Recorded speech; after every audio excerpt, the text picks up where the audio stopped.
আজ আমরা কথা বলবো বাংলার সাময়িক পত্রপত্রিকার ইতিহাস সম্পর্কে। আমাদের দেশের প্রথম সংবাদপত্র কোনটি? আমাদের বাংলার প্রথম সাপ্তাহিক পত্রিকা বা দৈনিক পত্রিকা কোনটি? এই সমস্ত তথ্যগুলি পাওয়া যাবে আজকের এই ভিডিও থেকে। তো আসুন ভিডিওটি শুরু করা যাক। সময়কাল 1775 থেকে 76। জেমস অগাস্টাস হিকি নামে এক জাহাজ ব্যবসায়ী ছিলেন। এই সময়কালে তার জাহাজ ডুবে যাওয়ার কারণে তিনি অনেক দেনায় পড়ে যান এবং বলতে গেলে তিনি সর্বশান্ত হয়ে পড়েন। এরপরে তিনি একটি নতুন ব্যবসা করার কথা চিন্তা করেন। তিনি একটি প্রেস স্থাপন করেন। তারপর তার মাথায় আসে সংবাদপত্র প্রকাশের বিষয়ে। তিনি সংবাদপত্র প্রকাশের পরিকল্পনা করলেন। অবশেষে 1780 সালের 29শে জানুয়ারি প্রকাশিত হল দেশের প্রথম সংবাদপত্র দ্য বেঙ্গল গেজেট। সে সময় কলকাতার গভর্নর পদে ছিলেন ওয়ারেন হেস্টিংস। বেঙ্গল গেজেটের পাঠক ছিল মূলত বণিক, ব্যবসায়ী এবং বেসরকারি ইউরোপীয়রা।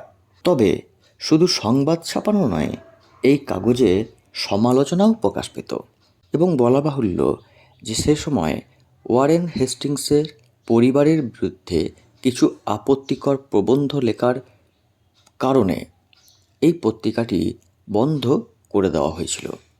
তো যাই হোক, পত্রিকাটি দেশের প্রথম সংবাদপত্র, এদিক থেকে অত্যন্ত মূল্যবান হিকির গেজেট।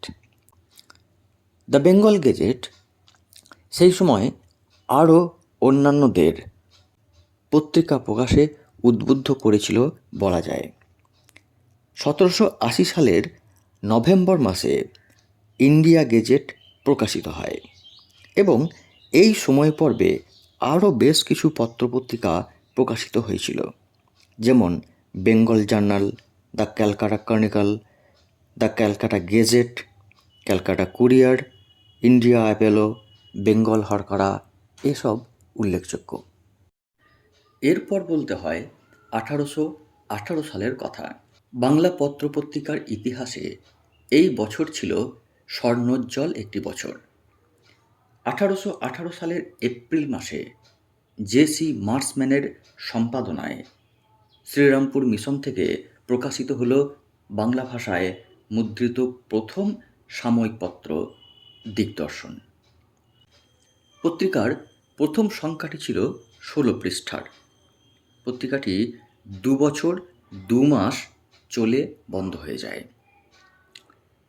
এই দিগদর্শন প্রকাশের পর শ্রীরামপুর মিশন থেকেই প্রকাশিত হয় সমাচার দর্পণ, একটি সাপ্তাহিক পত্রিকা। 1818 সালের মে মাসে শ্রীরামপুর মিশন থেকে মার্সম্যানের সম্পাদনাতেই প্রকাশিত হল সমাচার দর্পণ। পত্রিকাটি প্রতি শনিবার ভোরবেলা প্রকাশিত হতো। এর প্রতি সংখ্যার মূল্য ছিল 6 আনা। এই পত্রিকায় সরকারি খবর, নিয়োগ ও বদলি সংক্রান্ত খবর, বিশিষ্ট ব্যক্তিদের জন্ম, মৃত্যু, বিবাহ ইত্যাদি বিভিন্ন বিষয়ে সংবাদ পরিবেশন করত। এছাড়া সমাচার দর্পণে পুস্তক সমালোচনা এবং বিদেশি খবরও পরিবেশন করা হতো।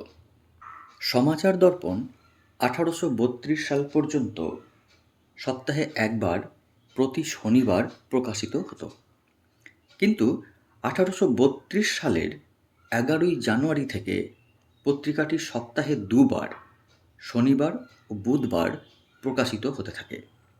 কিন্তু ডাক মাশুলের বৃদ্ধির কারণে 1834 সালের 8ই নভেম্বর থেকে পত্রিকাটি আবার সপ্তাহে একবার করে প্রকাশিত হতে শুরু করে। এরপর 1840 সালের 1 জুলাই মার্সম্যান গভর্নমেন্ট গেজেট সম্পাদনার চাকরি নিলে পত্রিকাটি বন্ধ হয়ে যায়। এরপর 1842 সালে কলকাতা থেকে ভগবতীচরণ চট্টোপাধ্যায়ের সম্পাদনায় সমাচার দর্পণ দ্বিতীয় পর্যায়ে প্রকাশিত হতে শুরু করে। কিন্তু এই পর্যায়েও সমাচার দর্পণ বেশি দিন স্থায়ী হয়নি। তৃতীয় পর্যায়ে শ্রীরামপুর মিশন থেকে পত্রিকাটি পুনরায় প্রকাশ করার ব্যবস্থা করা হয়। অবশেষে 1851 সালের 23 মে সমাচার দর্পণ আবার প্রকাশিত হয়। কিন্তু এই পর্যায়ে 1.5 বছর চলার পর সমাচার দর্পণ সম্পূর্ণরূপেই বন্ধ হয়ে যায়। এরপর আমরা বলবো বাঙালি পরিচালিত প্রথম সংবাদপত্রের কথা। হ্যাঁ, বাঙ্গাল গেজেটি, যা 1818 সালের সম্ভবত জুন মাসে প্রকাশিত হয়। পত্রিকার সম্পাদক ছিলেন গঙ্গাকিশোর ভট্টাচার্য। গঙ্গাকিশোর শ্রীরামপুরের নিকটে বহরা গ্রামের বাসিন্দা ছিলেন। শ্রীরামপুরে বাংলা মুদ্রা যন্ত্র প্রতিষ্ঠিত হলে তিনি সেখানে কম্পোজিটরের কাজ নেন।